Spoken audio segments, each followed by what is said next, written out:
Welcome to Family Revenge Secrets, the show where we peel back the polished veneer of family life to reveal the uncomfortable truths hiding beneath. We explore stories of betrayal, courage, and the long, difficult road to reclaiming your own life. These aren't just tales of conflict.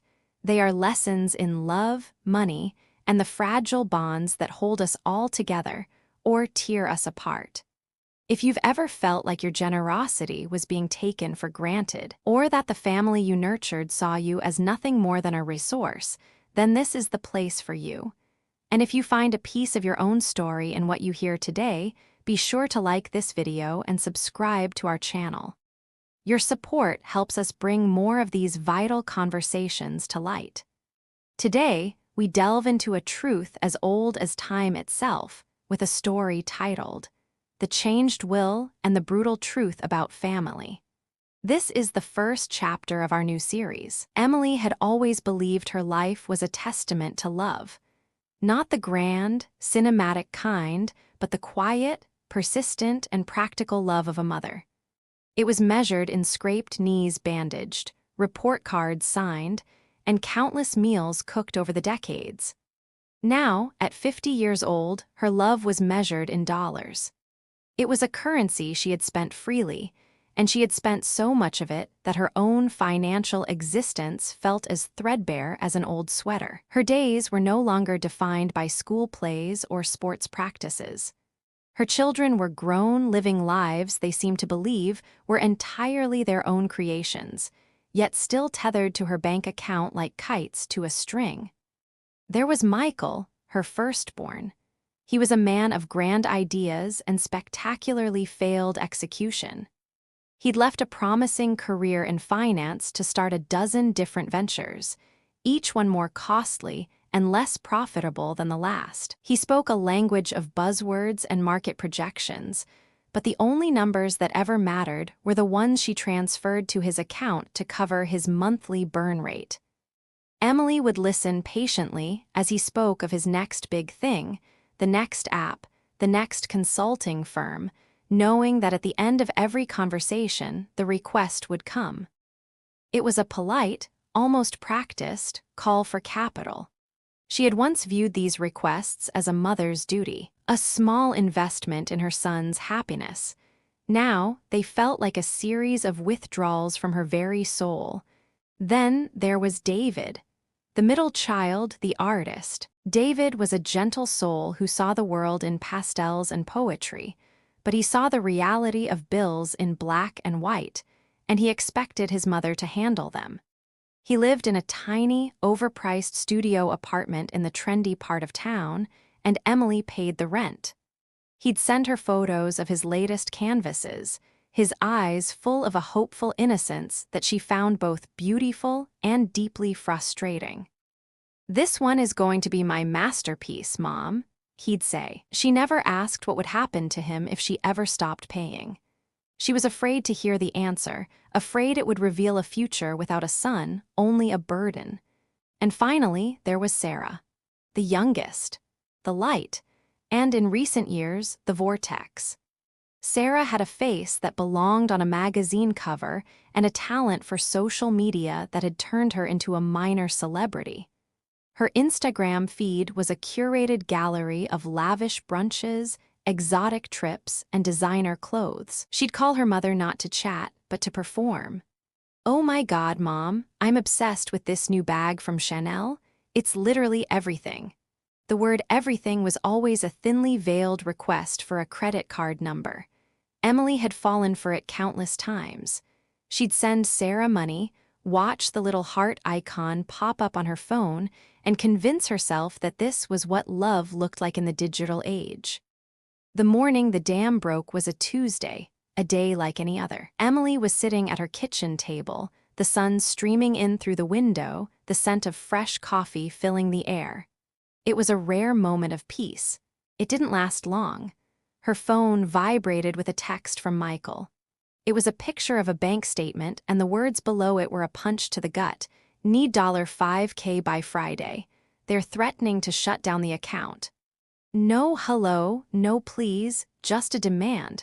Before she could even process it, her phone rang. It was a FaceTime call from Sarah. Sarah's face filled the screen, framed by a perfectly coiffed cloud of blonde hair. She was beaming. "Mom, happy early birthday to me," Sarah chirped. "You'll never guess what I just saw.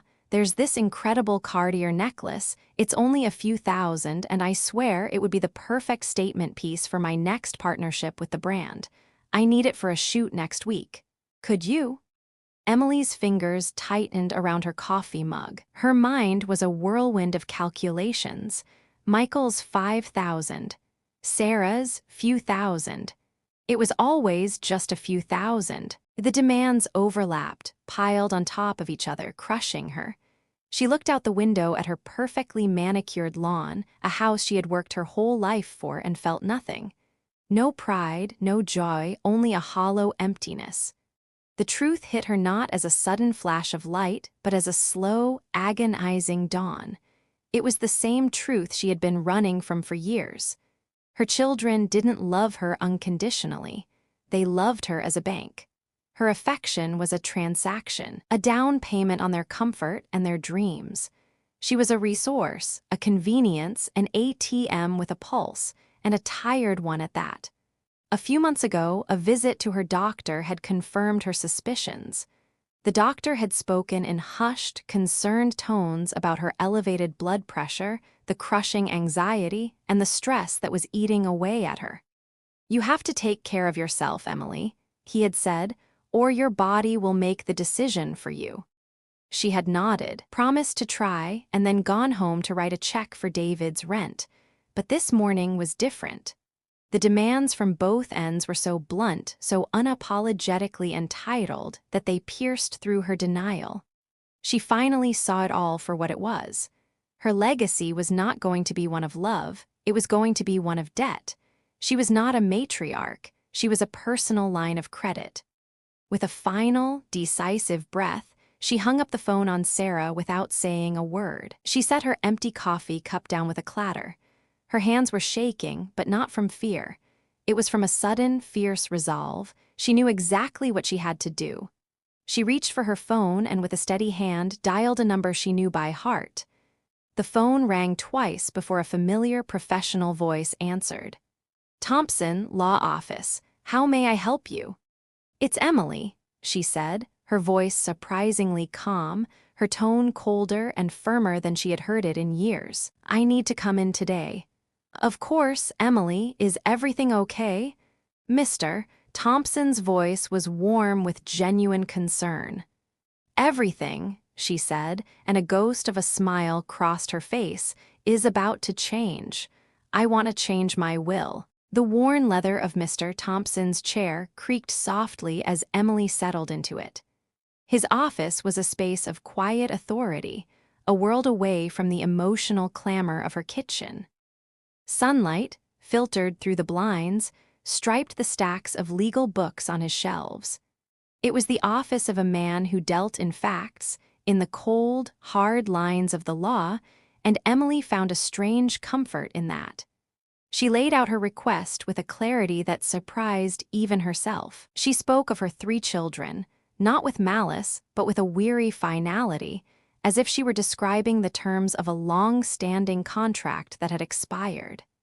She told him of her decision to leave her entire estate not to them, but to the Children's Hope Foundation, a charity that provided art therapy and education to young orphans. Mr. Thompson listened without interruption, his expression unreadable. For 30 years, he had been a witness to Emily's life, drafting her will after her divorce, advising her on investments, and handling her financial affairs. He had seen her provide for her children with a boundless, unyielding devotion. He had seen the bills, the requests, the bailouts. He finally leaned forward, resting his hands on the mahogany desk. "Emily," he said, his voice gentle, "are you certain about this? This is a significant departure. Your children will not take this well." "I'm not asking for their permission, Arthur," she replied, using his first name for the first time in a decade. "I am asking for your expertise. I have spent a lifetime building a nest for them to grow into. They grew, and they took the nest with them, piece by piece, leaving me with nothing but the branches. A sigh escaped her, one that seemed to carry the weight of years. My will was meant to be an inheritance of love, a final gift, but they made it a transaction. I am simply fulfilling the terms they set. Now, the transaction is with someone else. Mr. Thompson simply nodded, a look of profound understanding in his eyes. He picked up his pen and began to take notes, the only sound in the room the quiet scratch of his ballpoint on a legal pad. The process began, not with a bang, but with the quiet, deliberate sound of a contract being rewritten. Meanwhile, on the other side of town, in Emily's sun-drenched, well-appointed home, a different kind of reality was unfolding. Sarah, having exhausted her list of brunch spots and boutique hopping, had decided to make a spontaneous stop at her mother's house. She hadn't called ahead, she rarely did. The purpose of her visit wasn't to see her mother, but to retrieve a vintage jacket she had left behind during her last raid of Emily's closet. She let herself in with the key Emily had given her, the one that symbolized her right to enter at will, a right she had never once considered might be a privilege. The house was quiet. A sense of entitlement coursed through her as she walked down the hallway, her designer handbag clutched in her hand. The living room looked exactly as she remembered it, tasteful, comfortable, and most importantly, hers one day.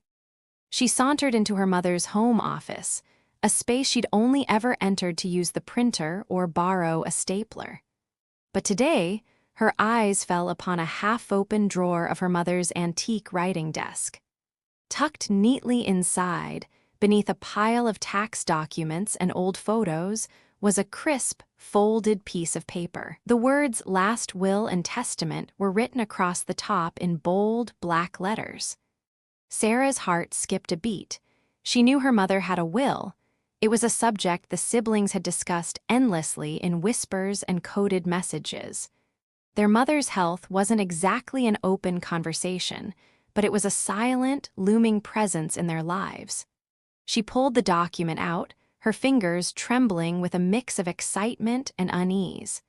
This was the old will, a draft from a few years ago. She unfolded it and scanned the words, a triumphant smile spreading across her face.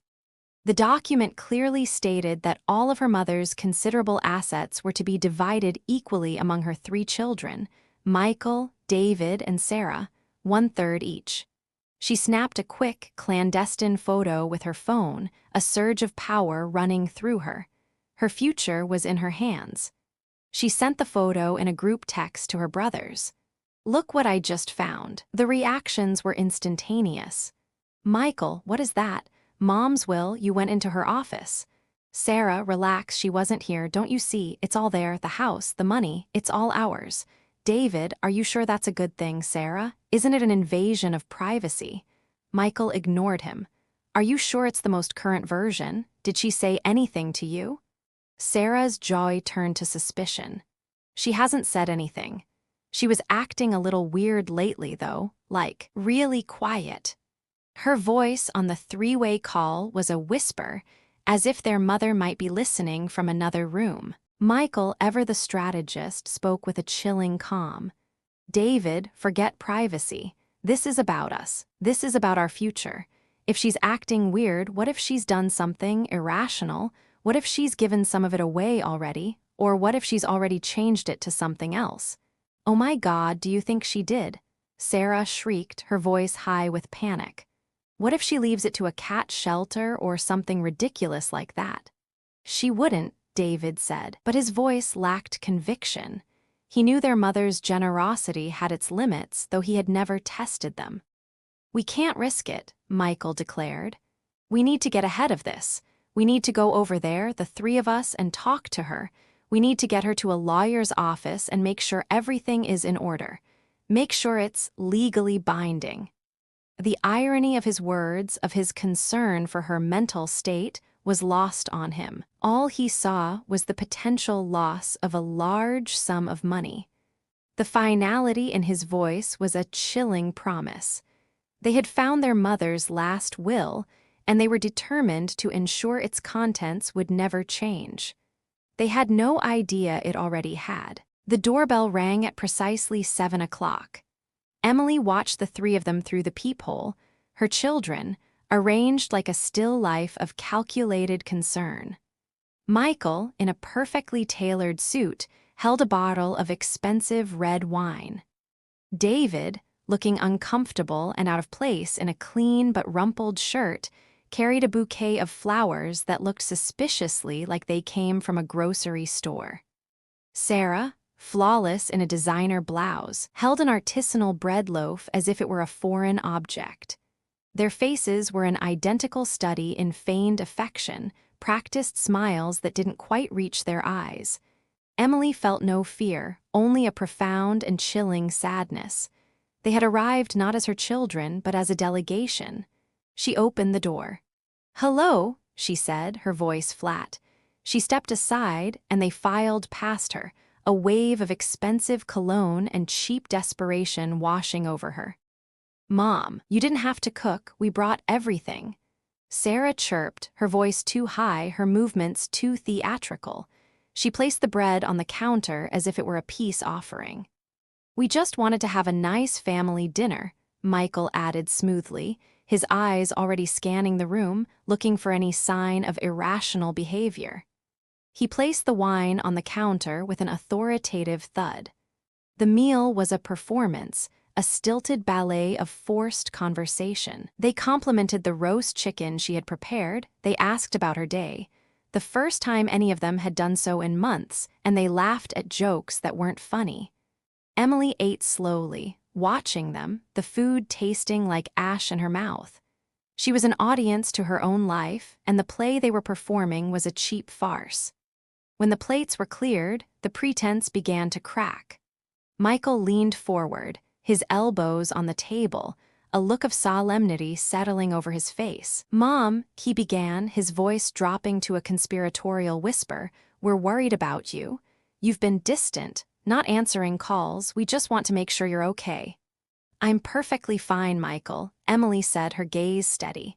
"I'm just finally busy with my own life." "That's great, Mom, we're happy for you," David interjected. "But, well, we're your family, we need to be involved, you know, with everything."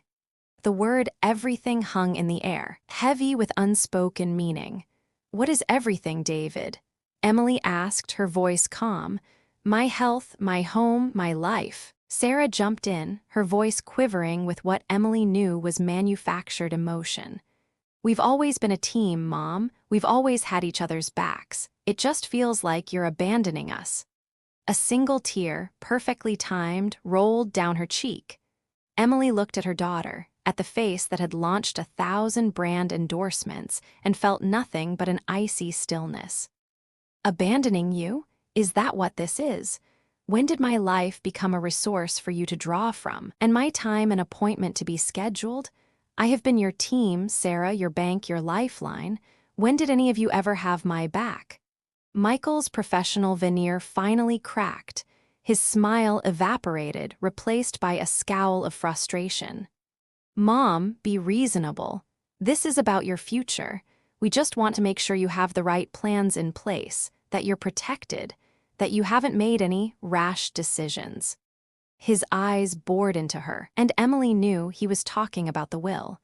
"And what exactly would constitute a rash decision in your opinion, Michael?" Emily asked. "A decision that doesn't benefit you." He sighed, as if he were dealing with a child. "Look, we just want to ensure your finances are being managed correctly, that everything is in order. It's for your own good, Mom." Sarah's voice was now a full-blown wail. "We love you, Mom. We just want to make sure you're taken care of. When you get older, what if something happens? You're going to need us." Emily looked from one child to the next, seeing them not as the people she had nurtured, but as a reflection of her own mistakes. She saw the greed in Michael's eyes, the cowardice in David's, the raw entitlement in Sarah's. She stood up, her posture straight, her voice gaining a new strength. "Let's get one thing straight," she said, her voice cutting through Sarah's feigned sobs. "I am 50 years old. I am in full control of my faculties and my finances. I have worked my entire life, not just to build a home, but to build a future for myself. I paid for your college degrees. I helped you buy your first cars. I paid for your rents, your bills, your hobbies, your mistakes. She gestured to the room around them. This house is not a prize to be won. It is the result of my sacrifice, and it is my right to decide what happens to it and to everything in it when I am no longer here. Mom, this isn't about that, David pleaded, finally looking up from the table. This is about you. Don't lie to me, David, Emily said, her voice filled with a terrible, quiet anger. This is only about that. You don't care about my health, you care about my money, and you will not get it, not in this lifetime, not in the next. The words hung in the air like a death sentence. The children stared at her, their carefully constructed facades completely shattered. They were left with nothing but their own naked greed and astonishment. Michael's face was a mask of furious disbelief. Sarah's tears had stopped as she looked at her mother with a cold, clear hatred, and David simply looked away, unable to meet her gaze. The family dinner was over. The war had begun. After they left, a heavy, disorienting silence settled over the house. Emily didn't move. She stood by the dining table, the scene of their final, brutal conversation, and just breathed. The air still felt thick with their accusations, with Sarah's fake tears and Michael's cold, calculating anger. It was the kind of silence that wasn't an absence of sound, but an accumulation of unspoken truths, of a family bond that had snapped not with a loud crack, but with a silent, irreversible release. Emily felt it in her bones. She wasn't a mother who had just had a fight with her children. She was a woman who had just survived a hostile takeover. Meanwhile, Michael, David, and Sarah were already regrouping in a different kind of silence, the hushed, expensive quiet of a law office. The air smelled of polished wood and professional detachment. Their lawyer, a man named Marcus Evans, was a caricature of a ruthless legal mind. His charcoal gray suit was without a single wrinkle, his silver hair was impeccably combed, and his gaze was as cold and sharp as a scalpel. He listened as the three of them, talking over one another, painted a distorted picture of their mother. "She's been behaving erratically," Michael said, taking the lead. "Refusing to talk to us, making rash financial decisions, and now she's talking about changing her will to give everything away to strangers." "She cried," Sarah added, her voice still raw from her own manufactured theatrics. "She said we were just after her money. It was so cruel." "And she seemed disoriented," David offered weakly. "She wasn't her usual self." Mr. Evans nodded, taking notes. He didn't care about the truth, he cared about the narrative. "Good. We have motive and we have alleged behavior. The key to these matters is establishing a pattern of irrationality. An abrupt change in financial behavior, coupled with social isolation and claims of family abandonment, is a textbook case for a petition for guardianship." He went on to explain his plan in a precise, business-like tone. "We will file a petition with the court, alleging that your mother, Emily, is no longer competent to manage her own affairs. We will request a conservatorship with one of you, likely you, Michael, as the eldest, appointed as her legal guardian. This will grant you full control over her finances and her assets. Don't worry, we'll make it sound like it's a matter of sincere concern for her well-being." He handed them a folder containing a formal letter. "This will be delivered to her tomorrow. It's the first step. It's designed to provoke a reaction. Your mother will likely be angry, confused, or frightened. Whatever she does, remember one thing: anything she says or does can and will be used against her in a court of law. Do not engage. Do not respond. The less interaction, the better. Let her think we are simply trying to help." The following afternoon, the letter arrived. It came in a thick envelope, embossed with the gold seal of Evans and Associates. Emily was in her garden, potting some flowers, a momentary escape from the emotional wreckage of the previous night. The postman handed her the envelope with a cheerful smile, and she thanked him, her heart thumping with a strange premonition. She brought it inside, her hands shaking slightly. She sat down at her kitchen table, the same table where they had all sat, and carefully opened it. The words on the page were a brutal assault. The accusations were laid out in cold, legal language. It cited unusual and impulsive financial decisions, a concerning lack of communication with immediate family, and a general pattern of behavior consistent with a decline in mental and physical capacity. The letter stated their intention to file a petition for a court-appointed conservatorship, citing her vulnerability and inability to make rational decisions. It ended with a chilling, sanctimonious line: "Our clients Michael, David, and Sarah have only your best interests at heart." A cold dread filled her stomach. They weren't just angry, they were attacking her very identity. They were trying to erase her mind, to steal not just her money, but her sanity. The fear was a sharp, physical pain, a weight on her chest. They were using her love against her, twisting her need for independence into an illness. For a few minutes, she was paralyzed, her world narrowing to the sterile, accusatory words on the page. But then, the fear began to melt away, replaced by a surge of heat. The cold dread gave way to a righteous, burning anger. They wanted to declare her mentally incompetent. They wanted to reduce her to a helpless old woman. The woman who had single-handedly built this life, who had navigated the world alone since her husband's death, who had managed her finances for decades without a single misstep. The woman who had sacrificed everything for them. The audacity was breathtaking. She grabbed her phone and, without a moment's hesitation, called Mr. Thompson. Her voice, when she spoke, was not panicked. It was a clear, calm, and deadly weapon. "Arthur, I just received a letter from a lawyer named Marcus Evans," she said, her grip on the phone tight. "They are threatening to sue for conservatorship. They're trying to prove I'm insane. Please tell me we can fight this." She could hear the silence on the other end of the line as he processed the information. Then, his voice came back, firm and reassuring. "Emily, this is a terrible thing they are doing. But yes, we will fight this, and we will win. We have the truth on our side. It's time to show them that this is not just about money. It's about your dignity, your autonomy, and your right to live your life on your own terms. We'll start tomorrow. Let's get to work." Emily hung up, the letter from Mr. Evans still on her table. The fear was gone. In its place, there was only a steel-like resolve. They had picked a fight with the wrong woman. The war for her sanity had officially begun. The following morning, Emily walked into Arthur Thompson's office with a box filled with folders and papers. The fear from the previous day had been replaced by a cold, quiet purpose.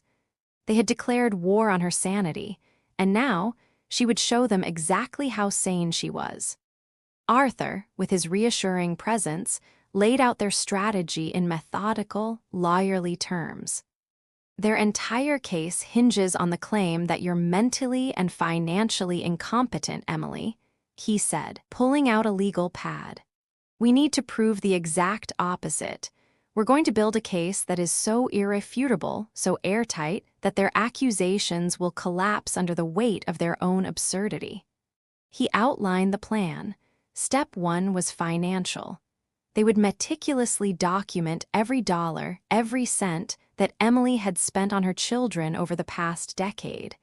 It was the foundation of her defense. She went back home, and for the next several hours, she sat at her dining table, surrounded by a mountain of bank statements, canceled checks, and credit card receipts. It was a brutal excavation of her own past. Each paper told a story. There were checks to Michael for his startup capital, money she had pulled from her own retirement fund. There were countless automated transfers to David for his rent, for groceries, for art supplies, and a painful paper trail of credit card charges for Sarah's designer bags, expensive trips, and lavish dinners. As she tallied the numbers, a new kind of despair washed over her. The total was far more than she had ever let herself believe. Over $200,000. $200,000 she had poured into their lives, a fortune that could have been her security, her freedom, her legacy. Instead, it was a ledger of her own foolishness. She wasn't just looking at numbers. She was looking at the price of a one-sided love affair. Each entry was a memory, the look of gratitude in Michael's eyes that had lasted for a day, the fleeting smile on David's face after she bailed him out, the casual thanks, Mom, from Sarah. The financial evidence was irrefutable, but it was also a portrait of a mother who had tried to buy her children's affection. The shame was a new, unexpected weight. "This is an incredible amount of information, Emily," Arthur said a few days later, reviewing her meticulously organized folders. "This proves your competence as a financial manager, and it also proves their motive for this lawsuit. Greed, pure and simple. But they'll just say I was happy to do it," Emily replied, the shame still lingering. "They'll say it was my choice." "It was," Arthur said gently. "But your willingness to give doesn't give them the right to take your independence by force. We have the financial proof. Now, we need the personal. We need a psychological evaluation from an independent doctor to counter their false claim of incompetence. And just as importantly, we need people who can testify on your behalf. People who have seen your journey, who know your state of mind. Not just as a spender, but as a person." The request for character witnesses hit Emily hard. She had always prided herself on being a devoted mother, a role that had consumed her. Her friendships had become an afterthought, pushed aside for one of her children's emergencies or whims. The thought of calling someone now, after so many years, felt like an admission of failure. But she knew Arthur was right. She needed to prove she was not the isolated, paranoid recluse they claimed she was. With a deep breath, she picked up her phone and dialed the number for Eleanor Vance. Eleanor had been her neighbor for 30 years. They had raised their children together, shared coffee on countless mornings, and swapped stories of motherhood. Over time, their conversations had become less frequent, their lives diverging as Emily focused all her energy on her own children's endless needs. "Eleanor," Emily said, her voice small. "It's Emily. I'm sorry to call you out of the blue. I'm in a little bit of a situation." Eleanor's voice, when she replied, was warm and without a hint of judgment. "Emily, I was just thinking about you. I heard some things from around the neighborhood. I was so worried. Please tell me you're okay. Come over for coffee." Now, an hour later, Emily was sitting in Eleanor's bright, cheerful kitchen, pouring out the entire story. The wedding, the will, the confrontation, and the legal threat. Eleanor listened, her face a mask of silent empathy. When Emily finished, Eleanor didn't offer sympathy. She offered solidarity. "I know exactly what you're talking about," Eleanor said, her voice low. "My daughter did the same thing 5 years ago. She saw me not as a mother, but as a piggy bank that was about to be broken. They'll try to make you feel crazy for protecting yourself. They'll say you're being selfish.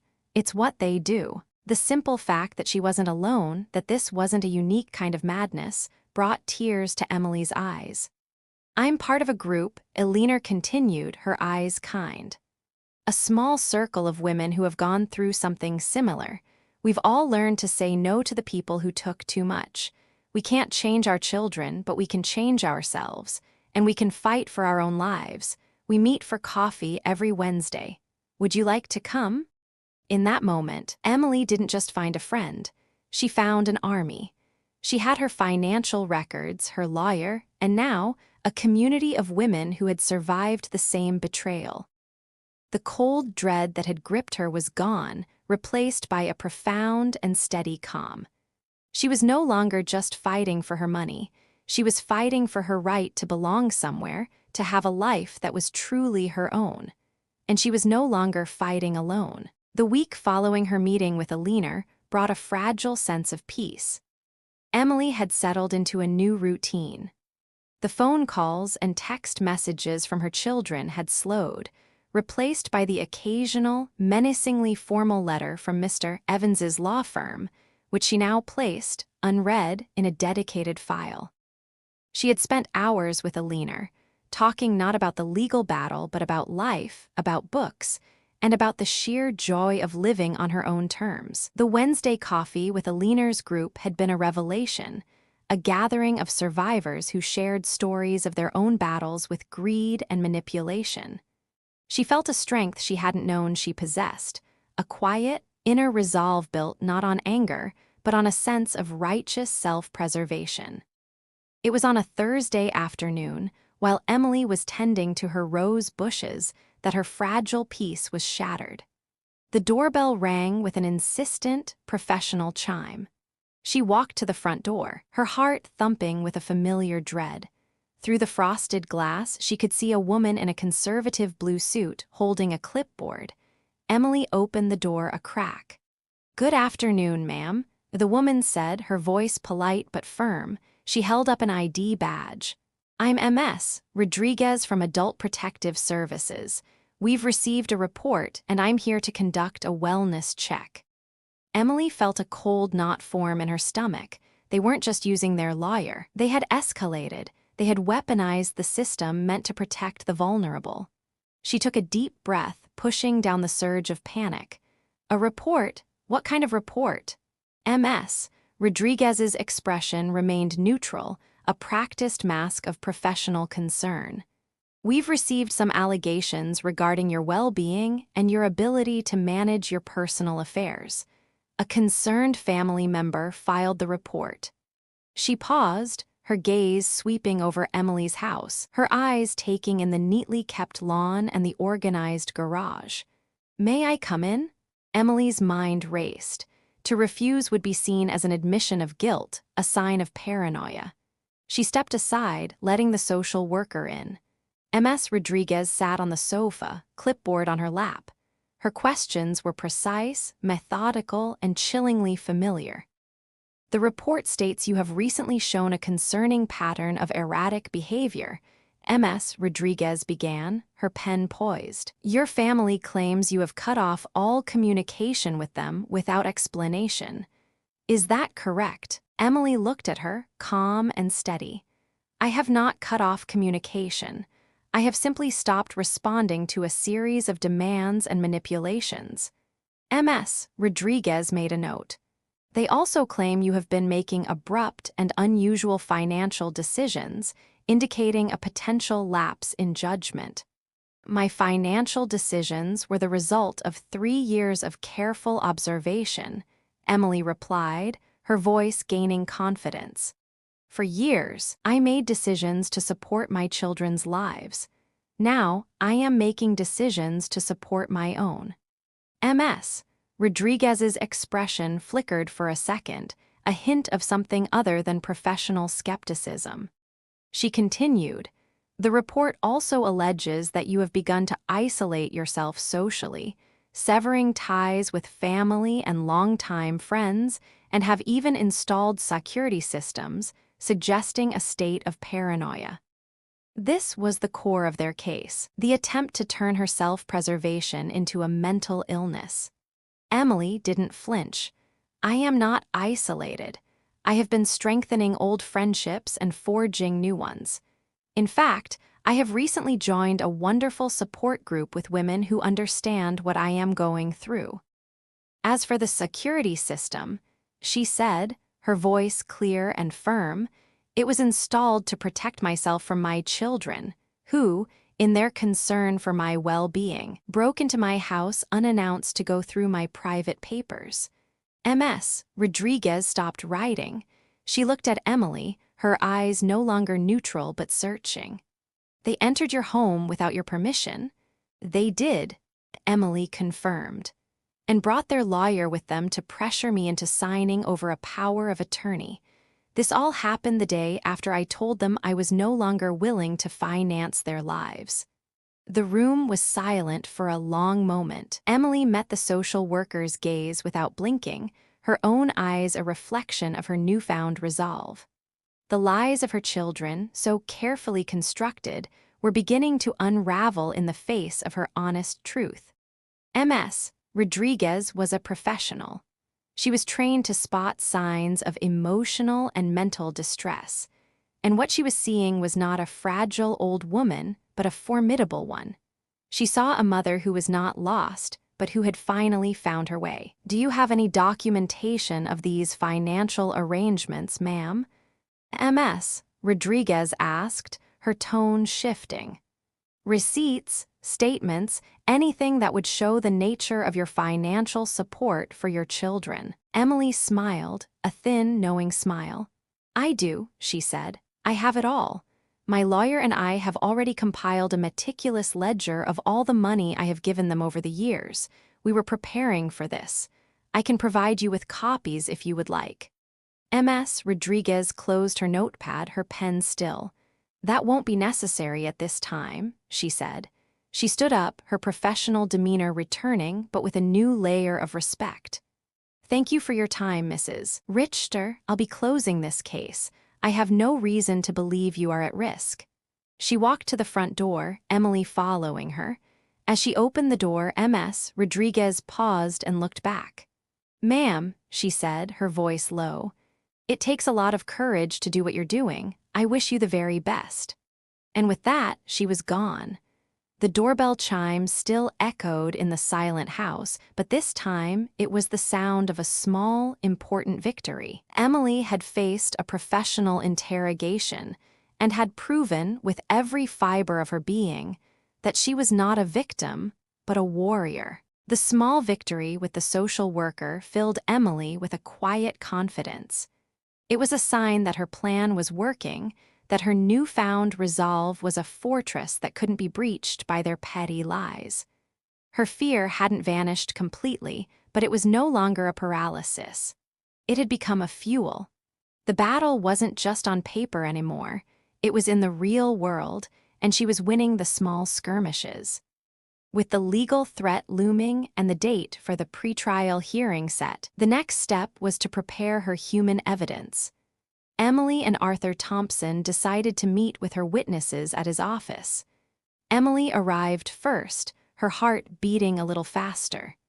It was a strange feeling to have people fighting for her, to have allies who were not legally or emotionally obligated to be on her side. A few minutes later, Elena arrived, bringing with her a comforting aura of calm strength. She was followed by two women Emily had met at the support group. Brenda, a retired nurse with kind eyes and a firm handshake, and Carla, a former teacher who exuded a quiet, no-nonsense authority. The final person was Dr. Morgan Hayes, a prominent geriatric psychologist who had conducted Emily's mental evaluation. The small conference room felt like a war council. Arthur Thompson was a general, and Emily was his prized soldier. Arthur began by thanking them all for coming. "I know this is a significant ask," he said, "but your testimony is critical. Their lawyers will paint a picture of a woman in decline, a woman who has lost her way. Your job is to tell the truth, to show the court who Emily truly is." Elena was the first to speak. She didn't need any prompting. "I've known Emily for 30 years, she said, her voice clear and steady. "I watched her raise her children. I watched her give up her own dreams, her hobbies, her friendships to be a mother. I saw the sacrifices, and I also saw the phone calls, the requests for money that became more frequent and more demanding. Emily's decision to change her will and to live her life is not a sign of mental decline. It's a sign of a woman finally taking back control. It's the most logical and rational thing I've seen her do in years." Her words weren't a legal statement. They were a testimony of the heart. Arthur made notes furiously, nodding in approval. Eleanor's testimony was the emotional core of their case, a powerful human story to counter the children's calculated narrative. Next, Brenda and Carla shared their stories. Brenda spoke about her own struggle with a son who saw her pension as his personal savings account. When Emily came to our group, Brenda said, looking directly at Arthur, she was quiet at first. But in the past weeks, I've seen her blossom. She's engaged, she's vibrant, she's clear-headed. Her so-called social isolation was just a product of her children's demands. Now that those demands are gone, she's a different person. Carla added, her children claimed she was paranoid for installing a security system. Well, let me tell you, every woman in our group who's been through what Emily has done the exact same thing. It's not paranoia, it's self-preservation. It's a sane reaction to an insane situation. Their words were direct, unapologetic, and incredibly powerful. They were not just witnesses, they were fellow warriors, survivors of a silent war. Finally, Arthur turned to Dr. Hayes. Her testimony would be the scientific hammer that would shatter the children's case. Dr. Hayes was a no-nonsense professional, her words precise and authoritative. My assessment of Mrs. Richter was thorough and comprehensive, she began. I conducted a series of cognitive tests, psychological interviews, and a detailed review of her personal history. Her cognitive function is excellent, well above the average for her age. She shows no signs of dementia, paranoia, or any other mental health condition that would impair her ability to manage her affairs. Her decision to alter her will is a well-reasoned and sound choice, based on the clear-cut reality of her family dynamics. In my professional opinion, the accusations against her are baseless. Emily listened, a profound sense of validation washing over her. She had felt all of this herself, but to hear it from these people, her trusted lawyer, her long-lost friend, and these new allies was like a healing balm. They didn't just see the numbers and the legal documents, they saw her. They saw the woman behind the ledger, the human cost of her generosity. They had looked at her life and seen not madness, but courage.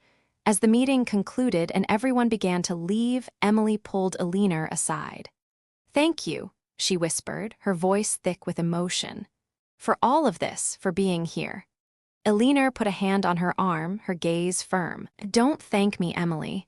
This isn't just about you, it's about all of us. And it's about making sure that no family can get away with this. We're fighting for a truth that's bigger than any of us."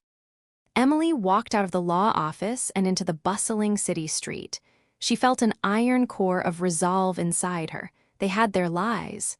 She had the truth. They had their paid lawyer. She had her allies. The battle was coming, and she was ready.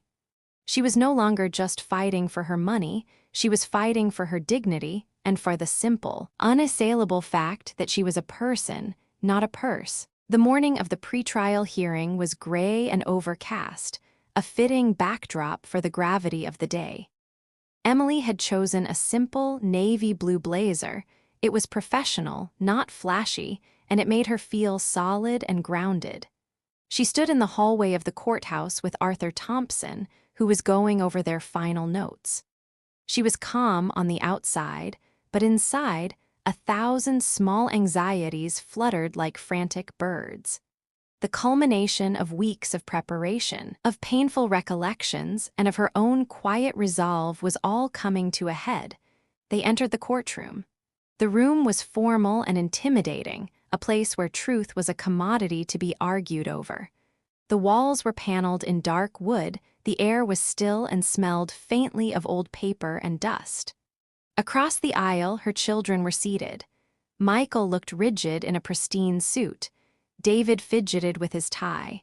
And Sarah, dressed in a somber black dress, looked as though she was attending a funeral, perhaps, Emily thought, the funeral of their family as she had once known it. Beside them sat Mr. Evans, his expression a mixture of condescending confidence and predatory anticipation. He offered Arthur a brief, cold nod. The judge, a woman with a no-nonsense demeanor and sharp, intelligent eyes, called the case to order. The world narrowed to the sound of her gavel and the rustle of papers. Mr. Evans rose to speak, his voice resonating with professional polish. "Your Honor," he began, his voice solemn and full of practiced concern. "We are here today on behalf of 3 concerned children, Michael, David, and Sarah Richter. They have come to this court with a heavy heart, seeking a conservatorship for their mother, Emily Richter. Over the past several months, Mrs. Richter has shown a clear and alarming pattern of mental decline. Her behavior has become erratic and irrational. She has abruptly cut off all communication and financial support to her loving family. She has shown signs of paranoia, installing extensive security systems on her home. And most disturbingly, she has announced her intention to change her will, disinheriting her own children and leaving her entire fortune to a charity she has no prior relationship with. This is not the action of a woman in her right mind, Your Honor. This is the action of a woman in crisis, a woman who has been tragically manipulated. Our clients simply wish to protect her and to ensure that her final years are managed with the care and compassion they have always offered her." He finished, his gaze sweeping over the courtroom as if he had just delivered a masterpiece of compassion. The narrative was so perfectly constructed, so full of lies masquerading as truth, that a shiver of rage ran through Emily. He had taken her every act of self-preservation and twisted it into a symptom of madness. Then, it was Arthur Thompson's turn. He rose slowly, his presence a calm but powerful counterpoint to Mr. Evans's theatrics. He did not speak of loving children or family crisis. He spoke of facts. "Your Honor," he began, his voice clear and resonant, "my client, Mrs. Emily Richter, is not in mental decline. She is a woman who has finally awakened to a painful truth. Mr. Evans spoke of her unusual financial decisions. What he failed to mention is that for the past decade, Mrs. Richter has been the sole source of income for her 3 adult children. My client has been the victim of sustained financial exploitation, a common and heartbreaking form of elder abuse. We have compiled a meticulous ledger of every single cent she has spent, over $200,000, to support her children's lifestyles, a practice she chose to end only when she realized her generosity was not a gift, but a crutch that was crippling them and bankrupting her." He gestured to her quietly. "Mrs. Richter's decision to change her will is not an act of irrationality. It is an act of profound and rational self-preservation. It is the logical conclusion to a lifetime of sacrifice. She is not isolated. She has simply chosen to build a new community with people who value her for who she is, not for what she can provide. The security system, Your Honor, was not born of paranoia, but out of a legitimate fear of her children, who, in their concern, broke into her home without her permission. The real crisis here is not Mrs. Richter's mental state, but the audacious attempt by her children to steal her dignity and her life savings. We will show that this petition for guardianship is not an act of love, but an act of brazen greed." The atmosphere in the courtroom had shifted. The children sat stiffly, their expressions a mixture of fury and shock. They had expected to see a docile, frightened woman. Instead, they saw a determined mother with a competent lawyer who was exposing the raw, ugly truth. Emily looked at her children's faces, and for the first time she felt no anger, only a vast, cavernous emptiness. Mr. Evans had presented his narrative, and Arthur had presented his. The stage was set. The war of words was over. Now, the witnesses would begin to tell the real story. The judge's gavel struck the wood, the sound echoing in the tense silence of the courtroom. The opening arguments were over, the narratives were set. Now the stories would be told. Mr. Evans, his face a mask of smug assurance, called his first witness. The petitioner calls Sarah Richter to the stand. Sarah, still in her funereal black dress, walked to the witness stand with practiced elegance, a fragile victim on display. She swore an oath, her voice a practiced whisper. Mr. Evans's questions were a gentle guide, allowing her to paint a heartbreaking picture of a mother who had become cold and distant. She used to call me every day, Sarah said, her voice trembling slightly. Now she won't even answer my texts. She's changed so much. But then Arthur Thompson rose for the cross-examination. He was not gentle. MS. Richter, he began, his voice low and pointed.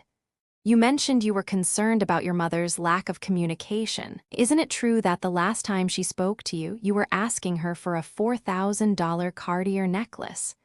Sarah's eyes widened. It was a birthday gift. It's not the same. And isn't it true that your social media account, which my associate has just provided to the court, is filled with pictures of a lavish lifestyle, trips to Cabo, designer clothing, all purchased with funds provided by your mother? Sarah's composure crumbled. She stammered, "That's my job. I'm an influencer." Indeed, Arthur said, holding up a screenshot of one of her posts. And in the past year, how many times have you called your mother just to say I love you without needing money for your job? The courtroom was silent. Sarah could only stare at her hands. The facade had cracked. Michael was next. He spoke of his mother's unstable decisions, her sudden refusal to invest in his promising ventures. He tried to sound like a rational businessman, but Arthur's cross-examination quickly dismantled his credibility. He held up a spreadsheet, a visual representation of Emily's generosity. Mr. Richter, these numbers indicate that in the past 2 years, your mother has invested over $70,000 in your various businesses. Can you tell the court how many of those businesses have turned a profit? Michael flushed a deep red. That's irrelevant, he muttered. The market was just volatile. It's not irrelevant, sir, Arthur stated. It shows a pattern of a son who has relied on his mother's income as his safety net. Your concern seems to coincide directly with your mother's decision to stop funding your failures. Does that sound like a coincidence? David, soft-spoken and evasive, was called last. He spoke of his mother's paranoia and irrational fear. But under Arthur's relentless questioning, it became clear that his every visit, every phone call, was a thinly veiled request for his rent money. The truth was ugly, raw, and undeniable. Their testimonies weren't about Emily's mental state, they were about their own greed. Then it was their turn. Arthur first called Dr. Hayes. She was a beacon of cold, hard facts.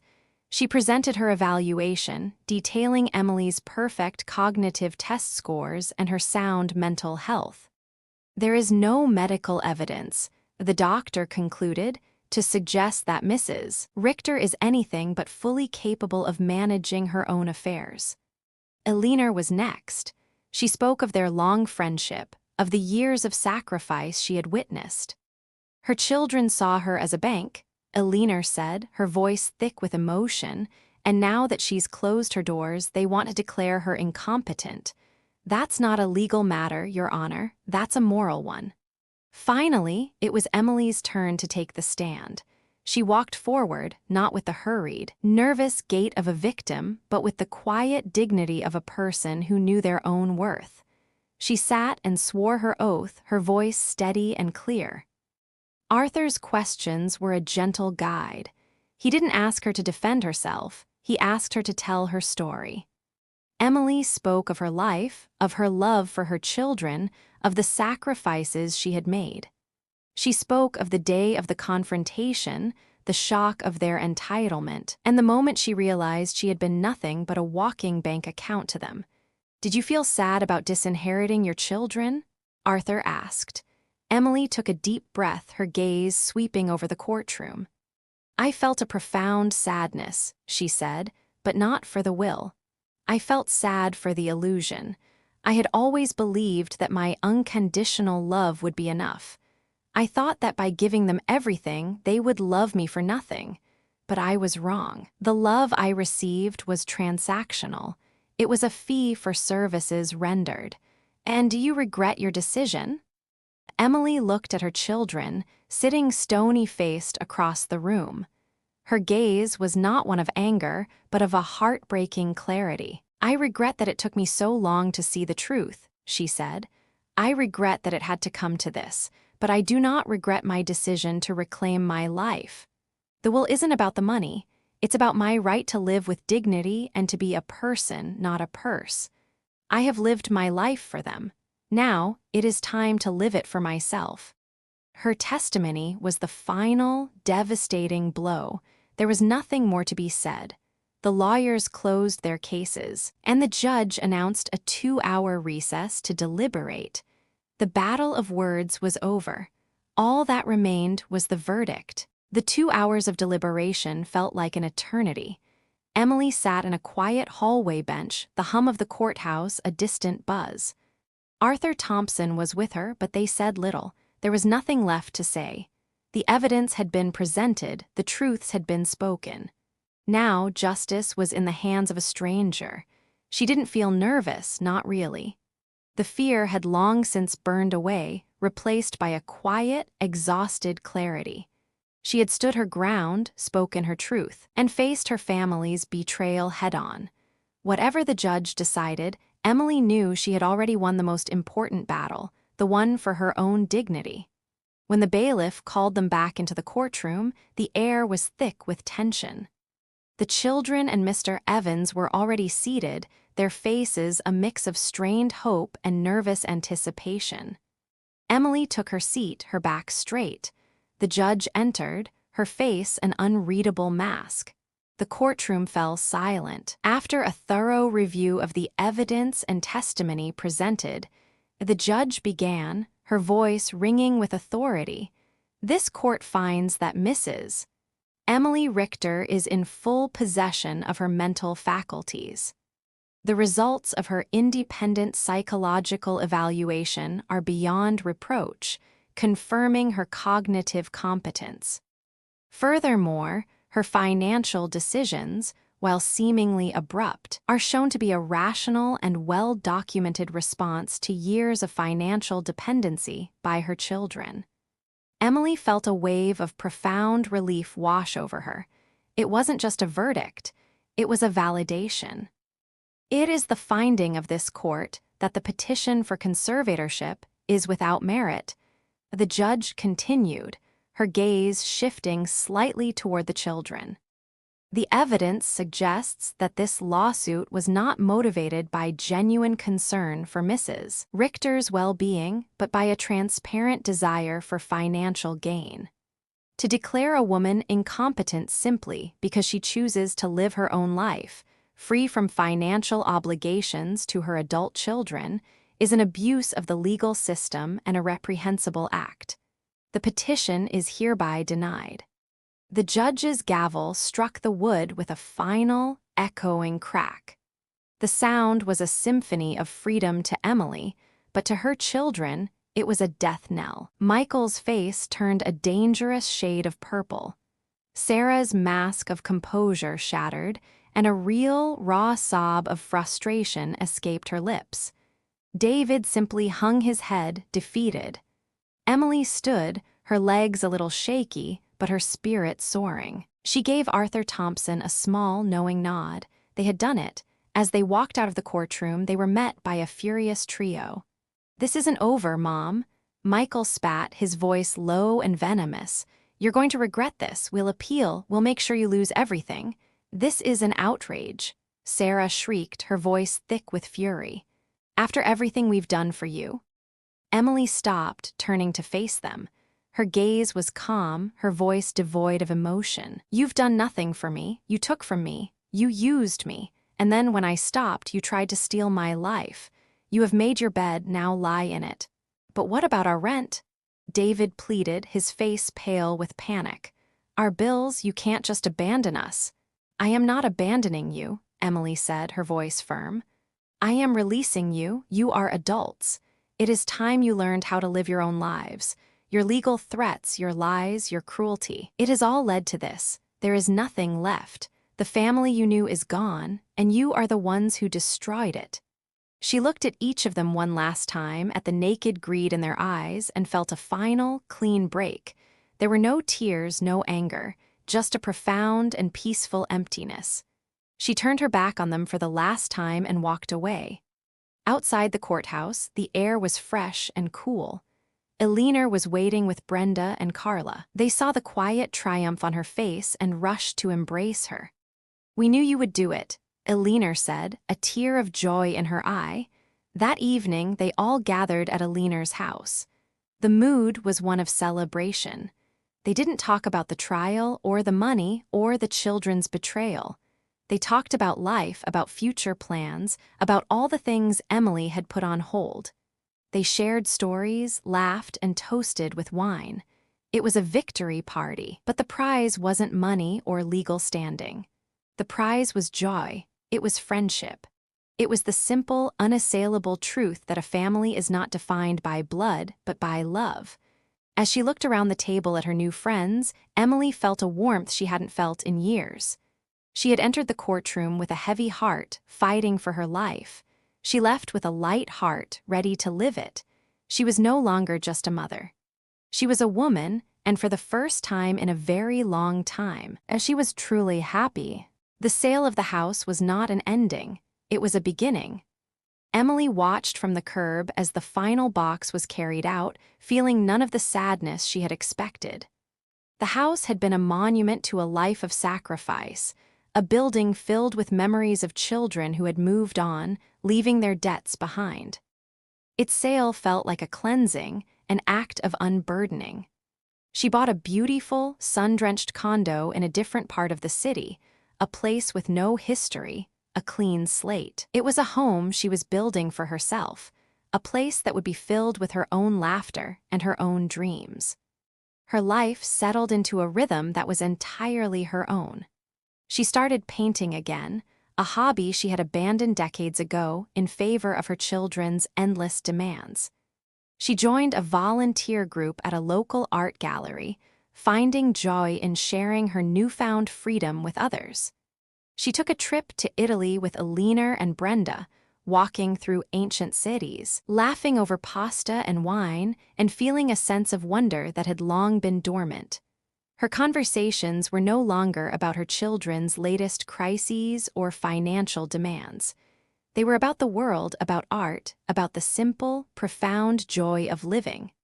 The phone calls that came now were from her friends, asking how she was, offering to grab a coffee, planning their next adventure. She heard about her children, of course. News travels, even when you build your own fortress of peace. She learned that Michael's business had finally collapsed, and he was forced to take a job at a regular firm, an act that stripped him of his grand delusions. David, unable to pay rent on his own, had to move back in with a friend and found work teaching art classes to children, a job that was less glamorous but at least paid the bills.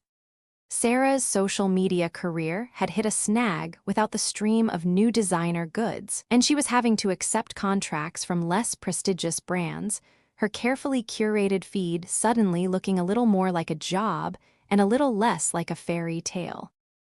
Emily felt no joy in their misfortune, no triumphant glee. She just felt a quiet, knowing sadness. They were, for the first time in their lives, learning the hard truth that she had tried to teach them with a lifetime of sacrifice. That hard work, not entitlement, was the currency of a life. She often sat on her new balcony, a cup of tea in her hands, and thought about the woman she used to be, the woman who believed her value was in what she could give, the woman who confused love with money. She had once thought she was fighting for her money, but she now knew she was fighting for something far more valuable, her identity. Her will had not been an act of vengeance, it had been an act of liberation. It was a statement that her life and her legacy belonged to her alone. She had chosen to leave a legacy not of money to a greedy few, but of hope to a generation of children she would never meet. She no longer felt a gaping hole where her children should have been. That void had been filled with the warmth of her friends, the satisfaction of her new hobbies, and the profound peace that comes from a life lived with integrity. The story of her life wasn't a tragedy of a mother abandoned by her children. It was a testament to the resilience of the human spirit, a story of a woman who was brave enough to say no to the people who took from her, and yes to the life that was waiting for her all along. She had found her own purpose, and in doing so, she had finally found true happiness. Thank you for being with me on this journey. May you find the strength to stand up for your own truth, and may your life be filled with health and a family that brings you joy.